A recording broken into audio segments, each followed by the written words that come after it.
बंगलुरु, जहां पर माहौल तो खुशी का था रॉयल चैलेंजर्स बेंगलोर के 18 साल बाद आईपीएल कप को उठाने का, लेकिन बहुत ही जल्दी ये खुशी का माहौल गम में तब्दील हो गया। हमने देखा कि किस तरीके से एक विक्ट्री परेड जो चिन्नास्वामी स्टेडियम में हो रही थी, वो विक्ट्री फंक्शन गम में इस तरीके से तब्दील हो गया कि भगदड़ में 11 लोगों की मौत हो गई और 33 लोगों की ये बताया जा रहा है कि उनकी हालत गंभीर है, अस्पताल में वो लोग एडमिट हैं। ये हुआ कैसे? खुशी का माहौल गम के माहौल में परिवर्तित कैसे हो गया? चूक कहाँ हुई? किसकी जिम्मेदारी है? ये सारी चीज़ों को सिलसिलेवार तरीके से जानने का प्रयास करेंगे। नमस्कार, मेरा नाम है संकेत उपाध्याय और आप देख रहे हैं इशारों इशारों में। सबसे पहले आपको ये बता दें कि क्या देखने को मिला। आरसीबी ने 18 साल बाद आईपीएल का मैच जीता है, तो एक खुशी का माहौल था। लोग इकट्ठा हो रहे थे बेंगलुरु के चिन्नास्वामी स्टेडियम में। खुद डिप्टी चीफ मिनिस्टर आरसीबी का झंडा लिए दिखाई दिए थे कि वो सड़कों पर चल रहे हैं। तो एक माहौल बनाने का प्रयास वहाँ पर नेताओं द्वारा ही था कि ये एक विक्ट्री जुलूस है, वो दिख रहे थे। एक रीजनल प्राइड को भी प्रदर्शित करने का एक प्रयास वहाँ पर हो रहा था।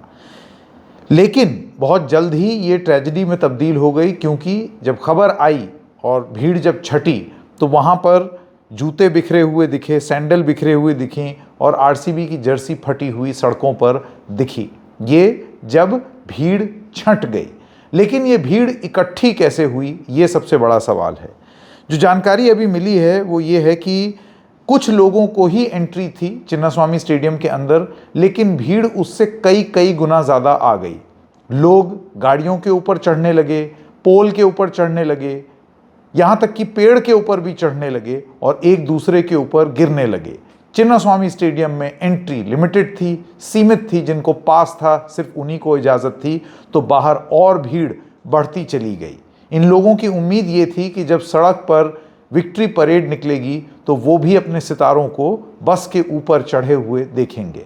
हालांकि एक आदेश आया सरकार की तरफ से कि सड़क पर विक्ट्री परेड नहीं निकलेगी, लेकिन तब तक कंफ्यूजन बन चुका था और भीड़ इकट्ठा हो चुकी थी। सबसे बड़ा सवाल ये है कि ये भीड़ इतनी भारी मात्रा में वहाँ पहुँची कैसे। आपको ये भी बता दें कि पहले तो एक दावा ये किया जा रहा है कि प्रशासन क्राउड को कंट्रोल ही नहीं कर पाया। जितने लोग थे वहाँ पर प्रशासन की तरफ से, उससे कई गुना ज़्यादा भीड़ वहाँ पर पहुँच गई। इसका अंदाज़ा ही नहीं लगा पाई सिद्धरामैया की सरकार कि इतने सारे लोग एकत्रित हो जाएंगे चिन्नास्वामी स्टेडियम और विधान सौदा के एकदम बाहर। आपको बता दें कि इसको लेकर के कुछ प्रतिक्रिया आई है। प्रधानमंत्री ने लिखा है एब्सोल्युटली हार्ट रेंडिंग। राष्ट्रपति द्रौपदी मुर्मू ने लिखा है शॉकिंग एंड हार्ट ब्रेकिंग। इसके अलावा सिद्धरामैया की तरफ से भी बयान आया जिसमें उन्होंने ये बोला कि कैपेसिटी 35,000 की थी, लेकिन भीड़ 2 से 3 लाख लोगों की इकट्ठा हो गई। सिद्धरामैया जी से एक सवाल ये है कि ये भीड़ आपने इकट्ठा क्यों होने दी? ये सवाल आप ही से पूछे जाएंगे, वहाँ पर सरकार आपकी है। एक तुलना भी ये होने लगी कि आपने आलोचना तो बड़ी की कुंभ में, यहाँ पर आपकी आलोचना क्यों ना हो, जिस पर सिद्धरामैया का ये कहना था कि 50 से 60 लोग कुंभ में मर गए, मैंने तो कोई तुलना नहीं की, तो फिर मेरे साथ ये तुलना क्यों हो रही है? एक ट्रेजेडी को ट्रेजेडी की तरह देखा जाए।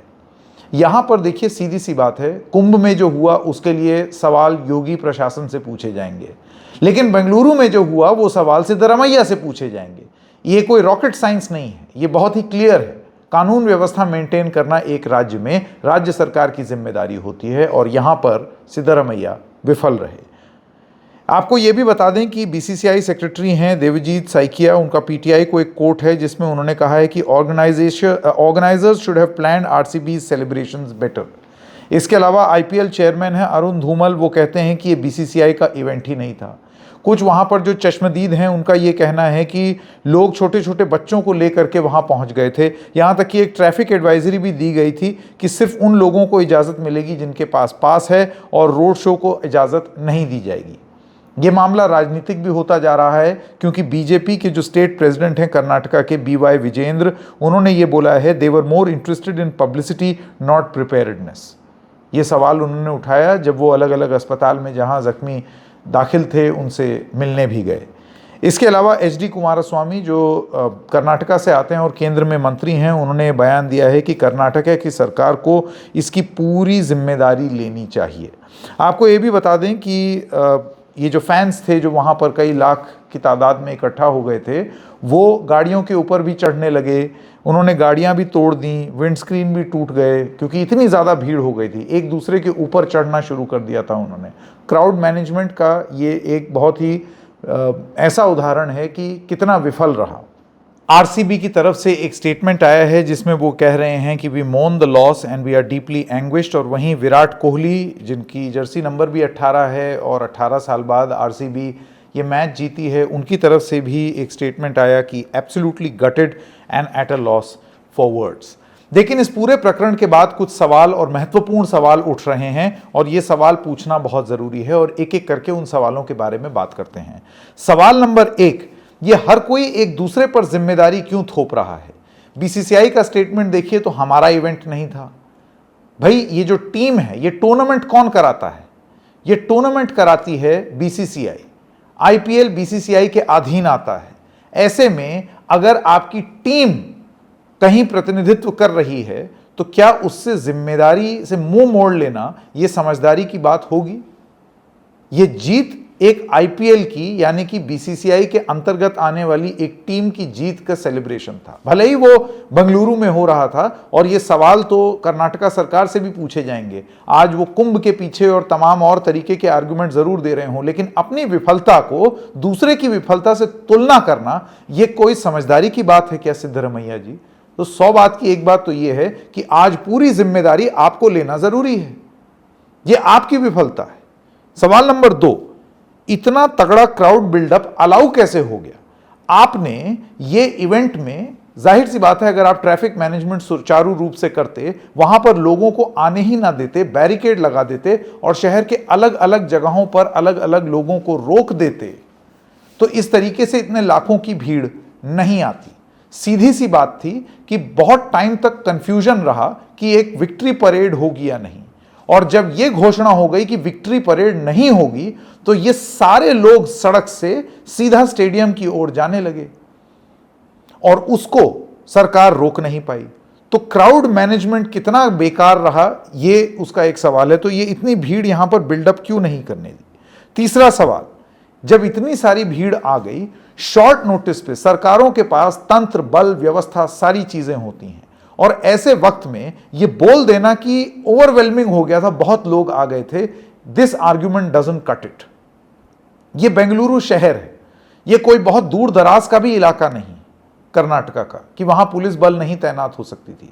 समय पर जल्दी से एक व्यवस्था क्यों नहीं की? जब आप देख रहे थे कि लोग बढ़ रहे हैं तो पुलिस की व्यवस्था और ज्यादा क्यों नहीं बढ़ाई गई? लोगों को छांटने का प्रयास बहुत पहले से क्यों नहीं किया? अगर यह होना शुरू हो जाता तो शायद ऐसी स्थिति ना होती। सुनने में यह भी आ रहा है, हालांकि जब इस पर विस्तृत जांच होगी तभी पता चलेगा कि शायद लाठीचार्ज हुआ जिसकी वजह से भी भगदड़ हुई और उसमें बहुत सारी लोगों की दम घुटने से मौत हुई। अब यह जांच बताएगी कि कितना सही है कितना गलत है। अगला सवाल, 4th, स्टैम्पीड के बजाय, जब स्टैम्पीड हो रही थी, जब भगदड़ हो रही थी, उसके बावजूद स्टेडियम के अंदर टीम के साथ मुख्यमंत्री सिद्धरमैया और deputy chief minister DK Shivakumar क्यों तब भी वहां पर मौजूद थे? जब खबर मिल गई होगी और आपके पास इंटेलिजेंस थी, जब आपको पता चल गया कि बाहर भगदड़ मच रही है, तो उस समय उचित कार्रवाई क्यों नहीं की? वो स्पीड क्यों नहीं दिखी? लीड फ्रॉम द फ्रंट क्यों नहीं किया? क्या ये विक्ट्री सेलिब्रेशन इतना जरूरी था कि भगदड़ भी होती रहे तो वो बाद में निपट लेंगे, पहले इवेंट खत्म हो जाए? और आखिरी सवाल, ये प्रेस कॉन्फ्रेंस एक हुई जैसे ही ये भगदड़ हुई जिसमें सिद्धरमैया ने ये बोला कि हम मृतकों के परिवार को मुआवजा दे रहे हैं। ये जो मुआवजा देने की एक आदत है हर प्रशासन की तरफ से, ये समझने के लिए कि मुआवजा दे देंगे तो ऐसे लगेगा जैसे हम हीलिंग टच दिखा रहे हैं। क्या मुआवजे के पीछे अपनी जिम्मेदारी से मुकरना चाहते हैं सिद्धरमैया और असलियत को छुपाने का प्रयास कर रहे हैं? अब एक जांच होनी बहुत जरूरी है जिसमें यह पता चले कि यह सरकार विफल है, वो तो दिख रहा है और वो पता भी है, जिम्मेदारी किसकी है वो भी पता है। लेकिन ये क्यों हुआ, कैसे हुआ, इतनी जल्दबाजी में क्यों हुआ? आपको यह भी बता दें कि एक जानकारी यह मिली है कि एक ही दिन के अंदर अंदर यह इवेंट किया गया। कल रॉयल चैलेंजर्स बैंगलोर जीते और आज ही यह फंक्शन करना था। और इसके पीछे तर्क यह दिया गया क्योंकि इसमें बहुत ओवरसीज प्लेयर्स हैं, प्लेयर्स के कमिटमेंट हैं, वो लोग चले जाते अपने अपने घर, इस वजह से हमने जल्दी से ये इवेंट आज ही करा दिया। ये जो जल्दबाजी है जश्न दिखाने की, ये क्यों की प्रशासन ने? क्या यह जरूरी नहीं था कि पहले आप व्यवस्था बना लेते और उसके बाद एक जश्न कर लेते? क्योंकि यह जल्दबाजी करने के लिए, और अगर आपको वाकई प्लेयर्स के कमिटमेंट की चिंता थी तो आपने वो व्यवस्था पहले से क्यों नहीं की?